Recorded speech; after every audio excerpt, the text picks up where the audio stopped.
Meu amigo trabalhador, trabalhadora, juventude da faculdade, eu não quero incomodar ninguém.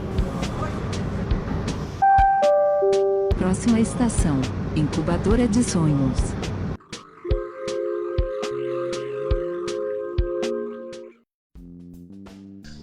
Fala pessoal, aqui quem fala é Vitor Uchoa, eu sou o editor da Luva Editora, assistente social e criador da Incubadora de Sonhos. No programa de hoje estarei com Jean-Pierre Chauvin e Janderson Lacerda, ambos professores e que estão fazendo um projeto de resenha sobre a Incubadora de Sonhos. Jean, eu gostaria que você se apresentasse, meu amigo. Oi, Vitor, boa tarde, obrigado pelo convite para participar do programa, né? Com o Janderson também, é muito bacana. Então, o projeto Incubadora de Sonhos me chamou muita atenção, né, de imediato, quando você me falou dele. E aí eu comecei, né, por sua sugestão, a acionar umas pessoinhas que eu achava que, né, em geral, professores, né, colegas de trabalho ou de outras instituições também, que já tinham experiência com escrita, que todos eles escreveram ou escrevem alguma poesia ou prosa e verso, né? Mas especialmente pelo caráter social, né, desse programa, né, que eu achei que ia interessar essas pessoas e motivar todo mundo, né, a resenhar os livros, a querer também lançar projetos, enfim. É isso, eu sou professor, né, dou aula na USP de literatura brasileira e umas optativas ligadas também à literatura, sempre literatura ou ligada à história também. E uma trajetória mais ou menos longa, né, como professor há 20 anos já, em colégio, cursinho, outras faculdades. Realmente é um trabalho bem árduo, né? Sim. Ainda mais, depende, você dá aula para pós-graduação ou dá aula para graduação? Para as duas coisas. Na graduação eu acho mais complicado abrir a cabeça deles do que na pós, eles já estão um pouco mais maturados, digamos, né? Sim, com certeza. Janderson, meu amigo, poderia se apresentar? Claro. Primeiro eu quero agradecer, Vitor, o convite, também agradecer pelos projetos da Luva, porque nós vivemos uma época tão difícil, né, aqui no nosso país, aliás, no mundo, né, mas acho que o Brasil se destaca em relação aos problemas, né. Me ocorre até a frase do Milô Fernandes, né, que o Brasil tem um imenso passado pela frente, né. Acho que essa frase nunca foi tão real quanto nos dias atuais, e projetos como o da Luva proporcionam um pouco de esperança, né, a todos, e isso é muito bacana, né? Então eu estou bastante satisfeito de poder fazer parte disso. Eu sou professor universitário, eu trabalho atualmente na Universidade de Santo Amaro, em cursos de formação de professores, então pedagogia, letras, história, ciências biológicas. Os cursos de formação de professores são as licenciaturas em que eu atuo, normalmente com disciplinas relacionadas às políticas educacionais. E como eu disse, é um grande prazer poder fazer parte, até porque proporcionar um pouco de esperança, sobretudo para jovens que estão em regiões mais periféricas, que não têm acesso à leitura e muito menos a uma perspectiva de poder escrever, de serem lidos, publicados. Então isso me deixa bastante entusiasmado aqui, o Jean-Pierre que me convidou, e foi excelente, assim, excelente mesmo. Eles estão se formando um ótimo grupo, na verdade, né? Se formou um ótimo grupo, né? Com uma ótima dupla, e que possivelmente, né, quando os nossos projetos tiverem mais êxito em São Paulo, teremos mais dois grandes colegas trabalhando na Incubadora de Sonhos. Só que aí na Incubadora de Sonhos São Paulo, né, que eu já trago aqui em primeira mão, eu vou continuar na coordenação, mas com o Jean-Pierre e com o Janderson Lacerda junto comigo. Serão 3 coordenadores que trabalharão já na parte da periferia e subúrbio de São Paulo. Tá bom? Então, vamos lá. Janderson, como é que foi o seu contato com a Incubadora de Sonhos? Então, Vitor, o Jean me apresentou o projeto, né? O Jean-Pierre é uma grande referência para todos nós professores, né? E ele me apresentou o projeto, né? Nós discutimos mais questões relacionadas à pesquisa, né? Eu almejo fazer um doutorado e estou desenvolvendo um projeto de pesquisa atualmente. E aí o Jean aproveitou, né, o contato que nós tínhamos e apresentou o projeto. Eu achei bastante interessante, né?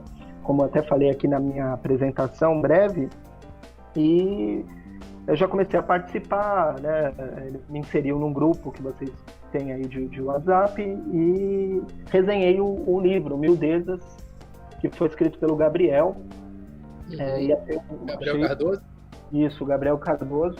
Gostei bastante do livro, escrevi a resenha e a partir daí eu comecei a me envolver mais com os projetos, né? Com as discussões, com os projetos futuros, as intenções de projetos que vocês começaram a apresentar. Me fala um pouquinho do seu contato inicial com a Incubadora de Sonhos, tá bom? E Sim. Você revisou o Gótico Suburbano, do Edjan, correto? Isso. Aí depois eu gostaria que você falasse um pouquinho do Gótico Suburbano também, que aí depois eu vou jogar a bola pro Janderson falar sobre Mildezas. Então, o contato com a incubadora foi, na verdade, por seu intermédio, né? A gente já estava conversando por causa das questões da luva, né? Eu acho que eu te mandei, na verdade, aquela ideia de fazer, né, essas coletâneas ano passado ainda, comecei a falar de você disso. Aí você disse, não, vindo de você, tudo bem. Você já, né, deu crédito, né? E aí ele falou, mas ano que vem eu vou abusar de você também, né? Troca de favores, né? Aí eu falei, beleza, né? E aí depois disso, aí você emendou, tem um projeto existente, né? No final do ano você falou disso ainda, né? Novembro, dezembro, se não me engano. Existe um projeto chamado Incubadora, né? Que é justamente proporcionar o sonho de um escritor que não vai ter acesso pelas grandes editoras, né? Aí eu achei bárbaro o projeto, porque eu tenho uma frustração também, quando eu era muito moleque, de querer publicar e não conseguia, né? Versos muito esquisitos ainda. Depois se melhora um pouco com o tempo, mas quando você é jovem, você não tem uma bagagem para escrever bem ainda. Eu não tinha, pelo menos. Então, acho o projeto muito interessante, né? Desde o começo eu achei bem bacana. E aí, quando eu fui chamando as pessoas, para minha surpresa, todo mundo muito empolgado junto, né? Você viu que foi um grupo que se criou em uma semana, né? Uma coisa... Verdade. E em relação ao livro, né? O Gótico Suburbano é um livro de contos, né? Do Edjan.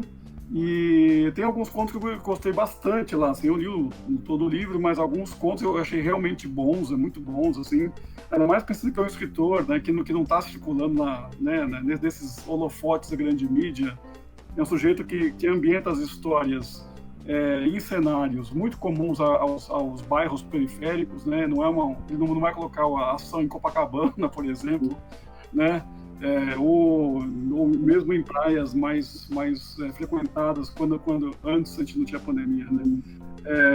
Então eu achei os contos bem interessantes, assim, e tem uma visceralidade, digamos, e tem uma coisa que lembra aquela tradição do Rubem Fonseca, né? Essa coisa urbana, né? E esse tema gótico também tem uma coisa meio sangue, violência, que me interessa muito, né? Porque essa literatura que vem dos anos 70, final dos anos 70 para cá, Rubem Fonseca, Patrícia Mello também, quer dizer, tem um monte, né? O Paulo Lins, né? Tem uma tradição desse romance core, né? Essa coisa mais essencial mesmo, que é um assunto que acho que as grandes editoras nem sempre elas investem, porque tem um certo preconceito às vezes, né? O escritor, isso vai ofender o escritor, o leitor suscetível, né? E eu acho que é justamente o que a gente precisa fazer, né? Incentivar hoje essa literatura que é mais sanguinária mesmo, né? Porque tá muito comportado o país, né? Tem algo errado, assim.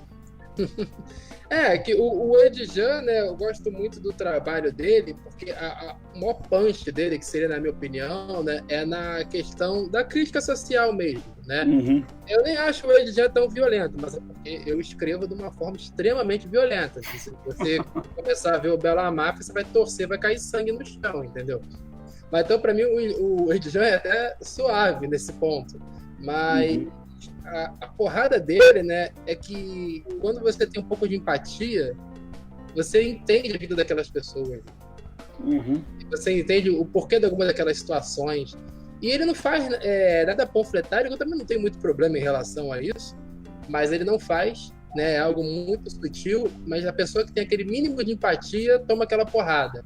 Sim, né? sim. E ele tem uma ambientação de fato muito boa, né? Ele retrata o subúrbio muito bem. É difícil alguém falar do Rio de Janeiro sem mencionar uma praia. Mas aqui onde a editora existe, onde o Edjan reside, não existe praia, meu amigo. O mais próximo de água que a gente tem em quantidade é quando enche a rua, entendeu? É sério.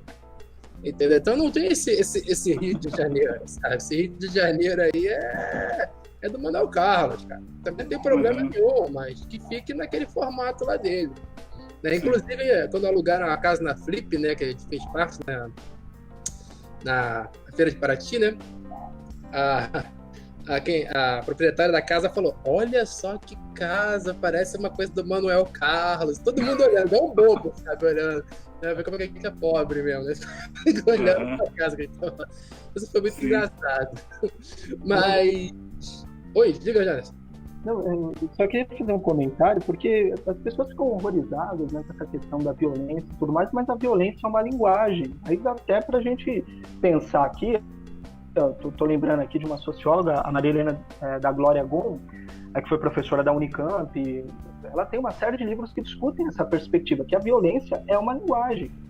Então, o Brasil é um país extremamente violento, e não é só uma violência física, né? É uma violência de diversas naturezas, assim, né? Então, quando a pessoa reage dessa forma, não necessariamente ela o faz, né? Muitas vezes ela faz porque é a única forma de ser ouvida. Essa é a questão, né? Essa é a questão. Então, só não enxerga isso mesmo que não quer ver, né? Infelizmente é isso. Sim, acho que a violência que a gente vive é um reflexo da violência que é exercida sobre a gente, né? O que é violência física perto da violência social? Exatamente. Não é nada. Quem mata mais? Violência social. Né? Mas as pessoas sempre ficam atentas à violência física. O sangue no chão da Ibope. O sangue no chão gera esses programas extremamente sensacionalistas, né? O sangue no chão é de presidente, cara. Então fica realmente difícil, sabe? A gente competir com sangue no chão quando a violência maior são 200 mil pessoas mortas por uma doença, 10 mil pessoas mortas, a fome voltando, né? Então, o que é violência, né? Como é que funciona, né? Qual é a violência real? Tudo é violência. Mas, Anderson, não vou te interromper, e a gente vai falar sobre miudezas agora, porque miudezas, na verdade, é um contraponto a essa violência, né? Embora tenha quem com a leitura mais empática consegue perceber essas nuances de violência também. Sem dúvida. Eu, assim, fiquei bastante entusiasmado quando li o livro, porque ele tem uma linguagem... O próprio Gabriel Cardoso, logo no início, ele fala das pretensões que ele teve quando escreveu o Miudezas, fala da motivação, da inspiração, e ele fala que parte, né, do seu próprio cotidiano para escrever. Mas o livro, embora ele tenha uma síntese biográfica, né, ele tem também uma poética, né, ele tem uma linguagem mais poética, e isso fica expresso, né, isso fica evidente em todas as crônicas, né, em todos os textos que foram publicados ali. Por exemplo, eu gostei bastante de uma crônica chamada Ambulantes, e ele vai relatando ali o que acontece, como que é o trabalho dos ambulantes nos transportes públicos, né? E aí, quando você, a princípio, parece que ele vai apresentar ali, apregoar um juízo de valor, porque tem um imigrante, tem um ambulante vendendo chocolate, mas depois ele começa a relatar que, na verdade, o problema daquele ambulante não é vender ali naquele espaço, é não ter os chocolates que as pessoas querem comprar, né? Então ele meio que satiriza, assim, é um tanto irônico também. Então, assim, ele aborda o cotidiano, a realidade, de uma forma leve, de uma forma poética, ao mesmo tempo fazendo uma crítica também, e tudo isso pautado nas experiências de vida que ele teve. Acho isso bastante interessante também, porque ele até começa o livro dizendo que era uma pessoa de classe média e sempre muito mimado pela família, nunca teve muito esforço, muito interesse por nada. Aí, de repente, acontece uma tragédia na família dele, o pai dele morre, e ele começa a se deparar com o mundo real, né? Isso aí proporciona um choque a ele, e ele começa a observar as pessoas, ele é obrigado também a procurar emprego, a viver o cotidiano da maior parte das pessoas aqui no Brasil, que é um cotidiano de vida difícil. E isso serviu como uma fonte de inspiração para produzir o